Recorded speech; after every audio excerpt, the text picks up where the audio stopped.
जय श्री कृष्णा, राधे राधे। मैं हूँ वामिका और आप सभी को वैशाख मास की हार्दिक शुभकामनाएं। आज की इस वीडियो में आप सुनेंगे वैशाख मास में वैशाख स्नान और साथ में बड़ पीपल और आकड़े के पेड़ को सींचने की कहानी। अगर आपने हमारे चैनल को सब्सक्राइब नहीं किया है तो चैनल को सब्सक्राइब करके बेल आइकन जरूर प्रेस कर लें ताकि आपको हमारी वीडियोस की नोटिफिकेशन जल्द से जल्द मिले।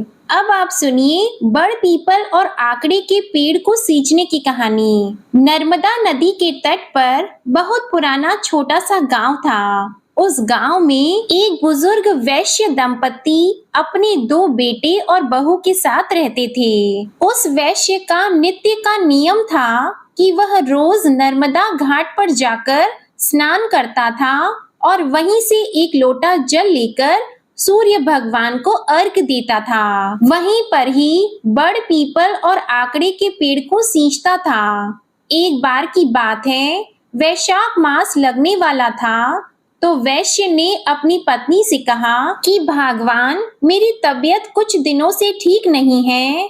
कल से वैशाख मास भी लगने वाला है। मुझे लगता है कि मेरा नर्मदा तट पर जाकर स्नान करने का नियम टूट जाएगा।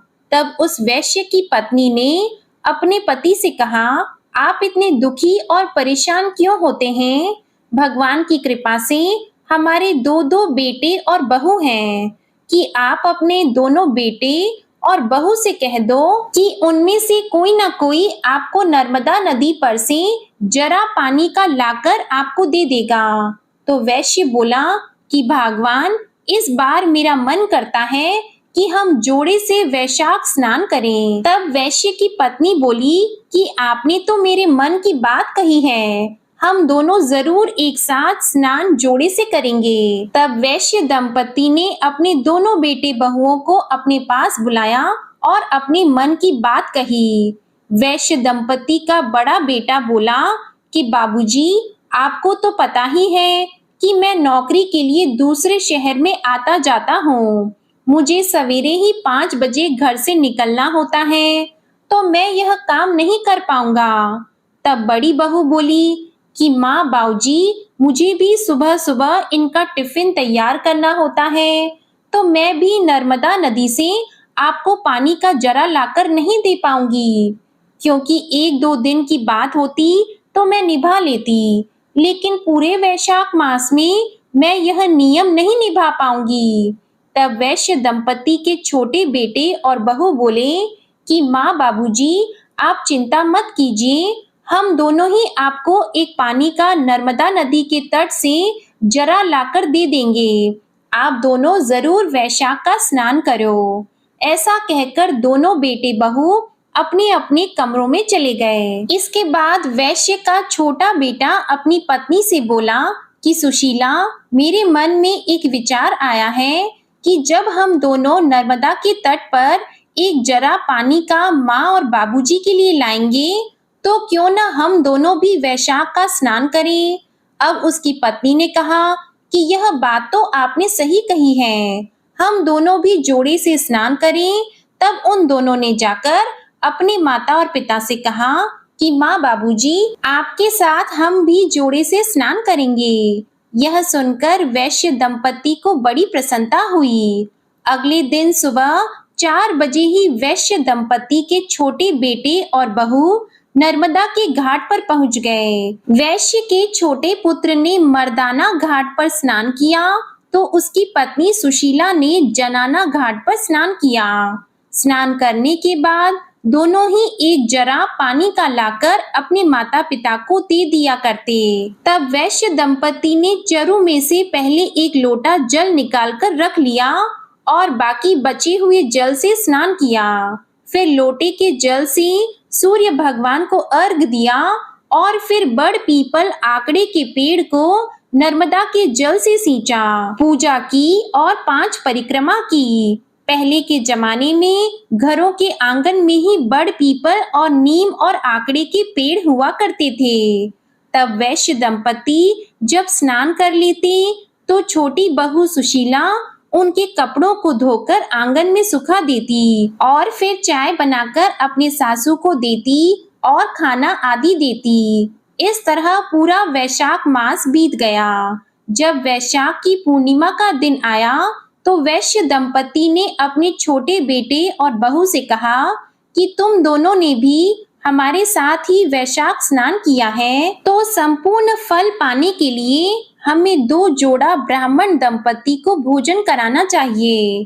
तब उन्होंने बहू से कहा कि बहू, तुम कल स्वादिष्ट खीर, मालपुए और कचौरी आदि बनाना और 2 जोड़ा ब्राह्मण दंपति को गांव से बुलाकर ले आना।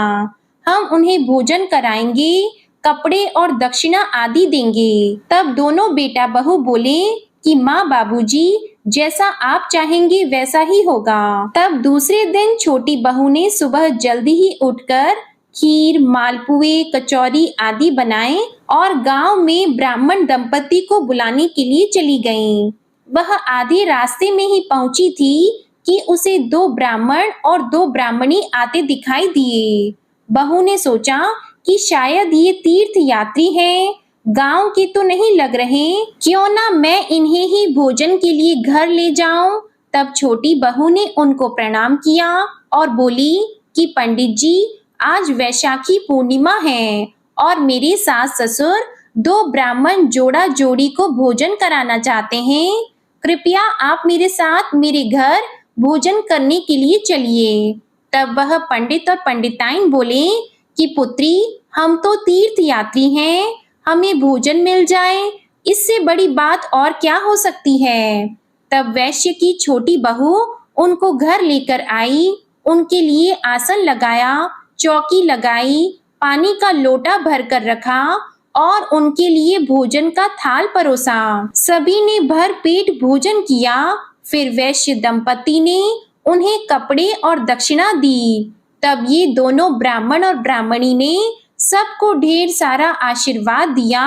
तभी वैश्य दंपति अपने छोटे बहू और बेटे से बोले कि इनके चरण धोने के लिए जल लेकर आओ। तब बेटा बहू जल की झारी लेने के लिए अंदर चले गए और वैश्य दंपति चरण पोंछने के लिए गमछा लेने के लिए कमरे में अंदर चले गए। पीछे से ब्राह्मण दंपति, जो कि भगवान राम, माता सीता, विष्णु जी और माता लक्ष्मी जी थे, वे ब्राह्मण और ब्राह्मणी का वेश धर के वैश्य दंपति और उसके बेटे बहू को वैशाख स्नान और बड़ पीपल और आकड़े के पेड़ को सींचने का पुण्य फल देने आए थे। उनके सत की रक्षा करने आए थे। वे अंतर ध्यान हो गए। जैसे ही वैश्य दंपति और उनके बेटे बहू चौके में आए तो उन्हें कोई दिखाई नहीं दिया, लेकिन उनको यह देखकर महान आश्चर्य हुआ कि उनकी रसोई में अन्न धन की ढेरियां पड़ी हुई थी। जैसे ही वैश्य दंपति ने चौकी हटाई तो उन्हें और भी आश्चर्य हुआ। जहाँ भगवान राम और माता सीता बैठे हुए थे, वहाँ भगवान राम के चरण और धनुष के चिन्ह अंकित थे, तथा जहाँ माता सीता बैठी हुई थी, वहाँ सोने की मोहरों की थैली पड़ी थी, और जहाँ भगवान विष्णु बैठे थे, वहाँ चक्र का चिन्ह था, और जहाँ माता लक्ष्मी बैठी थी, वहाँ सोने और चांदी के आभूषणों की ढेरी पड़ी थी। यह खबर पूरे गांव में आग की तरह फैल गई कि वैश्य दंपति के घर भगवान राम, माता सीता, विष्णु भगवान और माता लक्ष्मी जी प्रकट हुए हैं। तो वैश्य दंपति के घर लोगों के दर्शनों का तांता लग गया। जब वैश्य दंपति के बड़े बेटे बहू को पता चला तो उन्हें बहुत दुख हुआ कि अगर हम भी वैशाख स्नान करते और माँ बाबूजी के लिए नर्मदा का जल स्नान करने के लिए रख देते तो आज हमें भी भगवान के दर्शन होते। उस दिन वैश्य दंपति ने पूरे गांव में यह ढिंडोरा पिटवा दिया कि पूरे वैशाख मास में स्नान करने से, बड़ पीपल और आकड़े के पेड़ की पूजा करने से घर से दरिद्रता दूर हो जाती है, घर में अन्न धन सुख समृद्धि बढ़ती है। इसलिए अगर पूरे वैशाख मास में व्रत करना संभव न हो सके तो वैशाख मास में स्नान करने के बाद बड़ पीपल और आकड़े के पेड़ की पूजा अवश्य करनी चाहिए, इससे घर की दरिद्रता दूर हो जाती है। हे बड़ पीपल देवता, हे वैशाख देवता, जैसा सुख आपने वैश्य दंपति और उसके छोटे बेटे बहू को दिया, वैसा सबको देना। कहानी कहने वाले को, सुनने वाले को और हुंकार भरने वाले को सभी पर अपनी कृपा बनाए रखना। एक गांव में एक बुढ़िया रहती थी। उसने अपनी बहू से कहा, तू दूध दही बेच के आ जा। तो बहू दूध और दही बेचने गई तो रास्ते में औरतें पीपल पतवारी सींच रही थी। उनको सींचता हुआ देखकर बहू ने पूछा कि तुम यह क्या कर रही हो? तो औरतें बोली कि हम पीपल पतवारी सींच रही हैं, इससे अन्न और धन मिलता है। 12 बरस का बिछड़ा हुआ पति मिल जाता है। तो बहू बोली, ऐसी बात है तो तुम पानी सींचती हो, मैं तो दूध से सींचूंगी। गुजरी बहू रोजाना दूध और दही बेचने नहीं जाती और वह रोजाना दूध को पीपल में और दही पतवारी में सींचती थी। जब सास दूध और दही के दाम मांगती तो बहू कहती, महीना पूरा हो जाने पर लाकर दूंगी। जब महीना पूरा हो गया, एक दिन बहू पीपल पतवारी के पास जाकर बैठ गई। तो पतवारी ने पूछा, तू मेरे पास क्यों बैठ गई? बहू बोली कि सास दूध और दही के दाम मांगेगी। पीपल पतवारी बोली कि मेरे पास क्या दाम रखा है, यह भरा डींडा पान पतूरा का, इसको ले जा।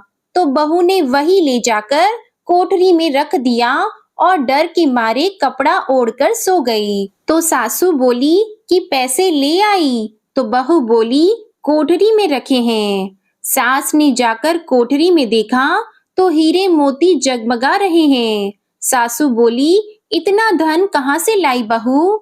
बहू ने आकर देखा तो सच्ची में ही धन भरा हुआ था। फिर बहू ने सास को सारी बात बता दी। सास ने कहा कि अब की बार मैं भी पतवारी सींचूंगी। सास दूध और दही तो बेचकर आ गई और हांडी धोकर पीपल पतवारी में चढ़ा देती और आकर बहू से कहती, मेरे से दाम मांग। वो कहती कि सासू जी, कोई बहू भी दाम मांगती है?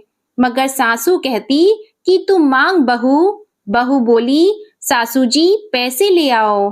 तो सास पीपल पतवारी के पास जाकर बैठ गई। तो पीपल पतवारी ने सास को पान धतूरा भरा डींडा दे दिया।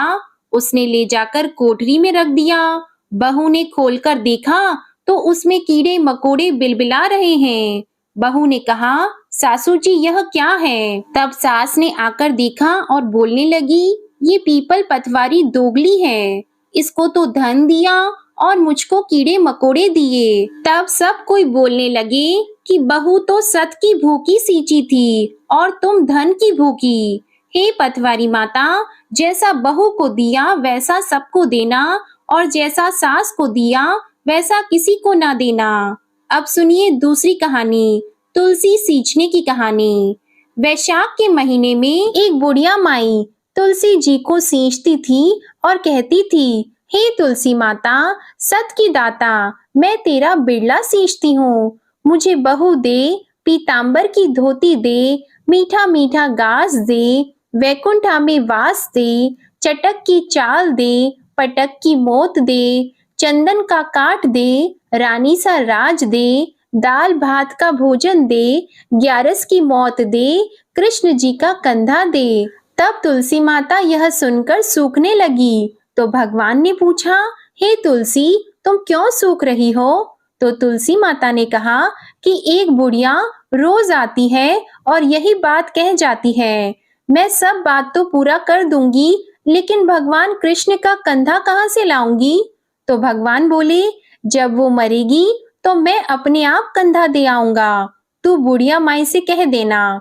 जब बुढ़िया माई मर गई, सब लोग आ गए। जब माई को ले जाने लगे तो वह किसी से नहीं उठी। तो भगवान श्री कृष्ण एक बार 12 बरस के बालक का रूप धारण करके आए और बालक ने कहा, मैं कान में एक बात कहूंगा तो बुढ़िया माई उठ जाएगी। बालक ने बुढ़िया माई के कान में कहा, बुढ़िया माई, मन की निकाल ले, पीतांबर की धोती ले, मीठा मीठा गास ले, वैकुंठा में वास ले, चटक की चाल ले, पटक की मौत ले, कृष्ण जी का कंधा ले।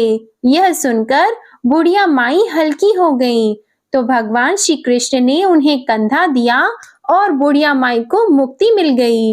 हे तुलसी माता, जैसे बुढ़िया माई को मुक्ति दी वैसे ही सबको देना। प्रेम से बोलिए श्री तुलसी महारानी की जय, भगवान श्री कृष्ण की जय। अब सुनिए विनायक जी की कहानी। एक बार गणेश जी एक छोटे बालक के रूप में चिमटी में चावल और चमचे में दूध लेकर निकले। वे हर किसी से कह रहे थे कि कोई मेरी खीर बना दो, कोई मेरी खीर बना दो। एक बुढ़िया बैठी थी, उसने कहा, ला मैं बना दूं। वह छोटा सा बर्तन चढ़ाने लगी। तब गणेश जी ने कहा कि दादी माँ, छोटी सी भगोनी मत चढ़ाओ, तुम्हारे घर में जो सबसे बड़ा चरु हो वही चढ़ा दो। बुढ़िया ने वही चढ़ा दिया। वह देखती रह गई कि वह तो पूरा भर गया है। गणेश जी ने कहा, दादी माँ, मैं नहा कर आता हूँ। खीर तैयार हो गई तो बुढ़िया के पोते पोती खीर खाने के लिए रोने लगे। बुढ़िया ने कहा, गणेश जी आपके भोग लगना, कहकर चूल्हे में थोड़ी सी खीर डाली और कटोरे भर भर कर बच्चों को दे दी। पड़ोसन ऊपर से देख रही थी। बुढ़िया ने सोचा यह चुगली खा लेगी, सो कटोरा भरकर उसे भी पकड़ा दिया। बेटे की बहू ने चुपके से एक कटोरा खीर खाई और कटोरा चक्की के नीचे छुपा दिया। अब भी गणेश जी नहीं आए। बुढ़िया को बहुत भूख लग रही थी। एक कटोरा खीर का भरकर किवाड़ के पीछे बैठकर एक बार फिर कहा, जय गणेश जी, आपके भोग लगना, और खाना शुरू कर दिया। तभी वहां गणेश जी आ गए। बुढ़िया ने कहा, आजा रे गणेशा, खीर खा ले, मैं तो तेरी ही राह देख रही थी। तब गणेश जी ने कहा, दादी माँ, मैंने तो खा ली। बुढ़िया ने कहा, कब खाई? गणेश जी ने कहा, जब तेरे पोता पोती ने खाई तब खाई, जब तेरी पड़ोसन ने खाई तब खाई, और जब तेरी बहू ने खाई तब खाई, और जब तूने खाई तो पेट पूरा ही भर गया। बुढ़िया ने कहा, बेटा, और सारी बात तो सच है, पर बहू बिचारी का तो नाम मत लो, वो तो सुबह से काम में लग रही है। उसने खीर कब खाई? तो गणेश जी ने कहा, चाकी के नीचे देख झूठा कटोरा पड़ा है, तूने तो मेरे भोग तो लगाया, वो तो वैसे ही खा गई। बुढ़िया ने कहा, बेटा, घर की बात है, घर में ही रहने दो, बता बची हुई खीर का क्या करूं? तो गणेश जी ने कहा, नगरी जिमा दे। लोगों को न्योता दिया तो सब हंसने लगे, बोले, कल तो खाने का पता नहीं था, आज नगरी जिमाएंगी। फिर भी लोग आए और ठाठ से जिमे।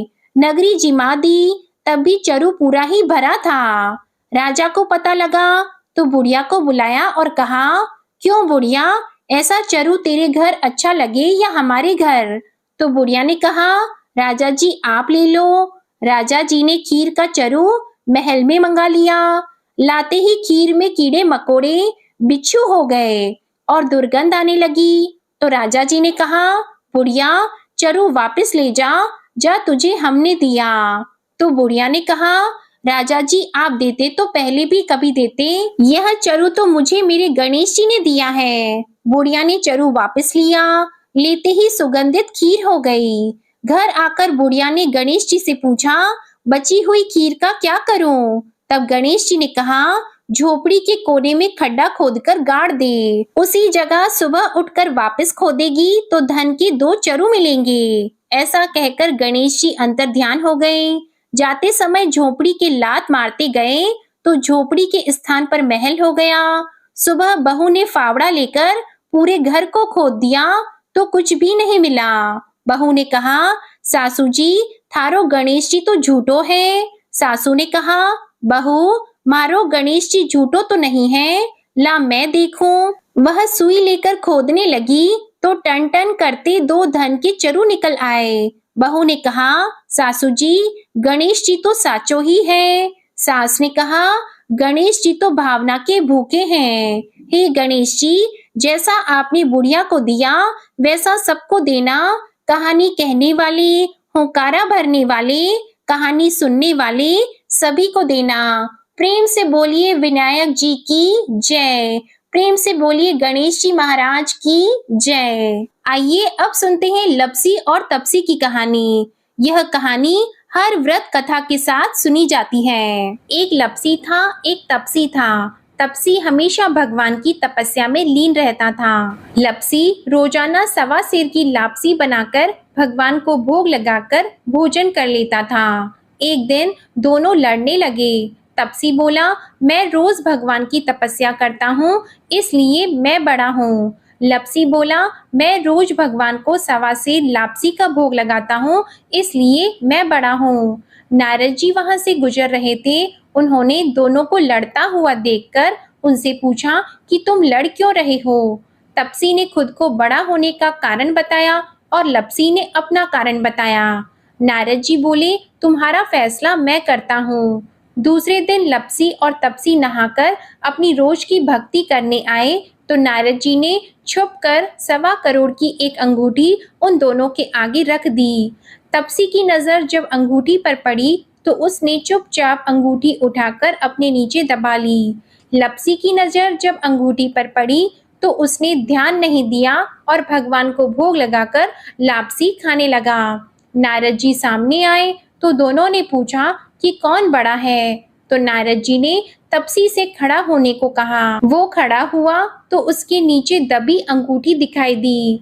नारद जी ने तपसी से कहा, तपस्या करने के बाद भी तुम्हारी चोरी करने की आदत नहीं गई है, इसलिए लपसी बड़ा है और तुम्हें तुम्हारी तपस्या का कोई फल भी नहीं मिलेगा।